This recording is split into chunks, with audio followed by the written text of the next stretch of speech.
পাছে লোকে কিছু বলে, এই বিষয়টি আমাদের সমাজে এখন একটি রোগে পরিণত হয়েছে। মানুষের উন্নয়ন, মানুষের ভালো দিক কিছু শ্রেণীর মানুষ সহ্য করতে না পেরে সেই সকল ব্যক্তির প্রতি বিদ্বেষ প্রকাশ করে তাদের নামে বিভিন্ন জায়গায় দুর্নাম, খারাপ কথা বিনা কারণে ছড়িয়ে বেড়ায়। এটি একটি গীবত। আল্লাহ তাআলা গীবতের সংজ্ঞায় সুস্পষ্টভাবে বলেছেন যে কোনো ব্যক্তির অনুপস্থিতিতে এমন কোনো কথা যদি বলা হয় যেই কথা শুনলে সেই অনুপস্থিতকারী ব্যক্তি কষ্ট পায়, সেইটাই গীবতের শামিল।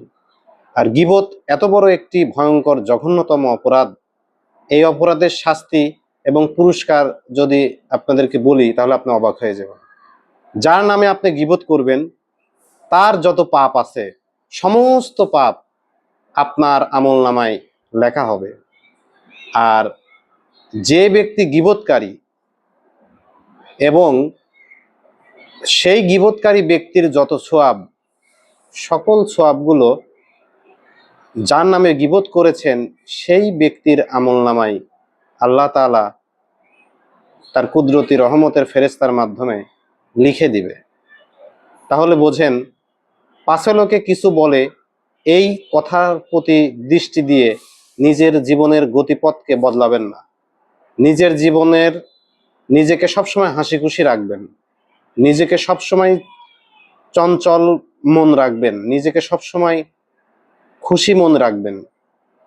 তাহলে আপনার চলার পথ আরো মসৃণ হবে, সুন্দর হবে।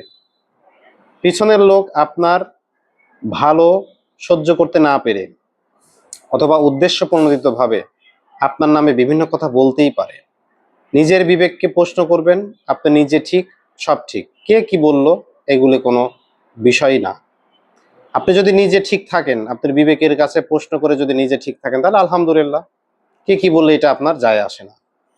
দিন শেষে গীবতকারী ব্যক্তি এত জঘন্যতম কাজ করেছে, তার পুরস্কার সে আল্লাহ তাআলার পক্ষ থেকেই পাবে। এবং তাদের দ্বারা কথা রটানোর কারণে আপনি যে কষ্ট পেয়েছেন, আল্লাহ কিন্তু দেখেন, আল্লাহ কিন্তু শোনেন সেই সকল নীরব কষ্টের কথা।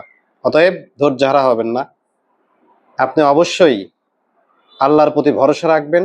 আল্লাহ কিন্তু একমাত্র উত্তম পরিকল্পনাকারী। অচিরেই আল্লাহ আপনাকে এত কিছু দিবে এবং আপনি এত খুশি